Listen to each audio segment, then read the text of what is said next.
નમસ્કાર, આપણું ગુજરાત ન્યૂઝમાં આપનું હાર્દિક સ્વાગત છે।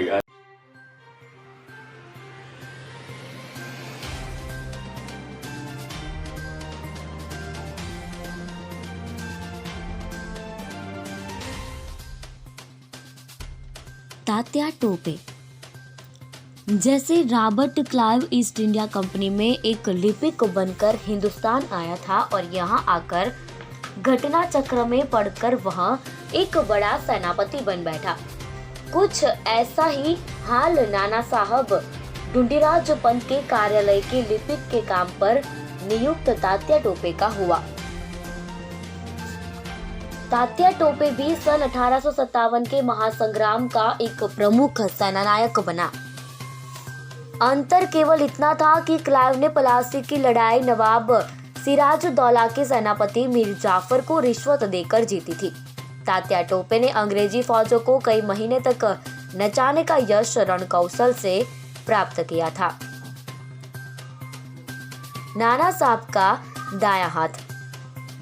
कहा जाता है कि सन 1857 के स्वाधीनता संग्राम के मुख्य संचालक पेशवा नाना साहब थे। उनका दायां हाथ था तात्या टोपे और उनका मस्तिष्क था अजीमुल्ला खां। सूझबूझ अजीमुल्ला खां की होती थी और रण चातुरी तात्या टोपे की।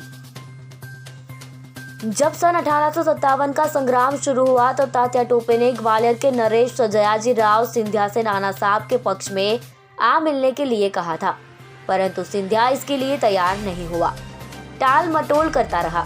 तब तात्या टोपे ग्वालियर पहुंचा और बलपूर्वक सेना की तोपें छीन कर ले आया। उसे पता था कि सैनिक लोग अंग्रेजों के विरुद्ध और देसी सिपाहियों के पक्ष में है, इसीलिए वह तोपें छीन कर ले जा सका। लक्ष्मीबाई की सहायता।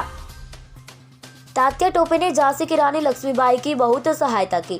जब अंग्रेजी सेना ने झांसी के किले पर घेरा डाल दिया और रानी को किला छोड़कर जाना पड़ा, तब ग्वालियर के किले पर अधिकार करने में तात्या टोपे ने रानी की सहायता की, परंतु अंग्रेजों के साधन देसी सिपाहियों की अपेक्षा बहुत अधिक थे और उनका संगठन अधिक अच्छा था। इस कारण नाना साहब और रानी लक्ष्मीबाई को पराजय का मुंह देखना पड़ा। रानी लक्ष्मीबाई ने युद्ध में लड़ते हुए वीरगति प्राप्त की और नाना साहब ऐसे लुप्त हुए कि बहुत खोजने पर भी उनका कुछ पता नहीं चला। छापामार युद्ध। परंतु उनकी छेड़ी हुई लड़ाई को तात्या टोपे ने उत्साह से जारी रखा। यद्यपि 1857 का महाविद्रोह मुख्य रूप से रानी लक्ष्मीबाई की मृत्यु और नाना साहब के लुप्त हो जाने के साथ जून सन 1858 में ही समाप्त हो गया था, फिर भी 7 अप्रैल 1859 तक तात्या टोपे ने उसकी धुनी को सुलगाए रखा। इन 9 महीने में अकेले तात्या ने अंग्रेजी सेनाओं की नींद हराम किए रखी। उत्तर भारत में परिस्थिति प्रतिकूल देखकर तात्या ने दक्षिण में महाराष्ट्र की ओर निकल जाने का यत्न किया।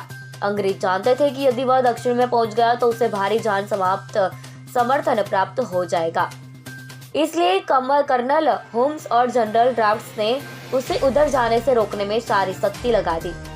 नाथद्वारा के पास रॉबर्ट्स की सेना से हुई युद्ध में तात्या को भारी क्षति उठानी पड़ी। उसकी तोपें छीन गई, फिर भी उसने हिम्मत नहीं हारी। झालरापाटन में विजय। झालरापाटन पर आक्रमण करके तात्या ने अपनी क्षति पूरी कर ली। उसे तोपें, घोड़े और बहुत सारी युद्ध सामग्री प्राप्त हो गई। उसने फिर दक्षिण की ओर जाने का प्रयास किया। करगुल नामक स्थान पर घमासान युद्ध में उसने नर्मदा को पार कर लिया और बड़ौदा के निकट तक पहुंच गया। तात्या की दशा उस फुर्तीले खरगोश की सी थी, जिसका पीछा कई शिकारी कुत्ते कर रहे हो और वह अपनी चुस्ती फुर्ती से उन सब से बच निकल रहा हो। अंत में तात्या ग्वालियर राज्य में पाड़व नामक स्थान पर मानसी नामक जागीरदार के पास पहुंचा। मानसी तात्या का पुराना मित्र था। उसने तात्या को अपने यहाँ शरण दी। अंग्रेजों को पता चल गया कि तात्या मानसी के पास रह रहा है। वे तात्या के रण कौशल से इतना घबरा गए थे कि उन्होंने तात्या को स्वयं पकड़ने का प्रयत्न न करके यह जिम्मा मानसी पर ही डाला। उन्होंने उसे प्रलोभन दिया कि यदि वह तात्या को उनके हवाले करवा दे तो वे उसे नरवर की जागीर दिला देंगे। मित्र का विश्वासघात। इस प्रलोभन में फंसकर मानसी ने वह काम किया जो मित्र को मित्र के प्रति तो क्या, शत्रु के प्रति भी न करना चाहिए। विश्वास करके घर आए अतिथि को धोखा देकर शत्रु के हवाले कर देना ऐसा पाप है जिसका कोई प्रायश्चित नहीं।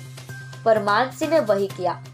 उसने तात्या से कहा, यह स्थान अब सुरक्षित नहीं रह गया है। अंग्रेजों को पता चल गया है कि तुम यहाँ हो। मैं तुम्हें एक अन्य सुरक्षित स्थान पर भेज देता हूँ। उसने कुछ विश्वस्त सेवकों के साथ तात्या को एक छोटे से गांव में भेज दिया। दूसरी ओर उसने अंग्रेज अफसर को भी संदेश भेज दिया कि वह अपने सैनिक चुपचाप वहां भेज दे।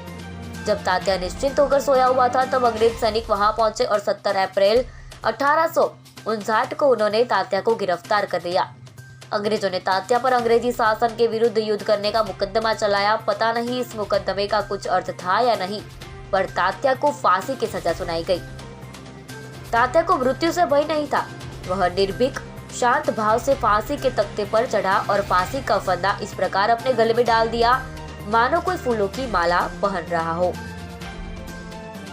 तात्या टोपे का जन्म सन 1814-15 के लगभग हुआ था। वह पेशवा बाजीराव द्वितीय के दत्तक पुत्र नाना साहब के बाल्य सखा बने। यद्यपि वह नाना साहब से आयु में 10 वर्ष बड़े थे। तात्या टोपे के पिता पांडुरंग भट्ट बाजीराव द्वितीय के धर्म विभाग के अध्यक्ष और कुल पुरोहित थे। तात्या का बचपन से ही पेशवा के महल में आना जाना था। भविष्य में झांसी की रानी के नाम से विख्यात होने वाली मनुबाई लक्ष्मीबाई भी उसी महल में रहती थी। इस प्रकार तात्या टोपे राव साहब और मनुबाई में घनिष्ठ बंधुत्व स्थापित हो गया। तात्या का महत्व इस बात में है कि जब उसे पता चल चुका था कि अब अंग्रेजों को हरा पाना संभव नहीं है, तब भी उसने समझौता या आत्मसमर्पण नहीं किया। कोई न कोई उपाय ढूंढकर युद्ध को लंबा और लंबा खींचता रहा। वह योद्धा था, राजनीतिज्ञ नहीं।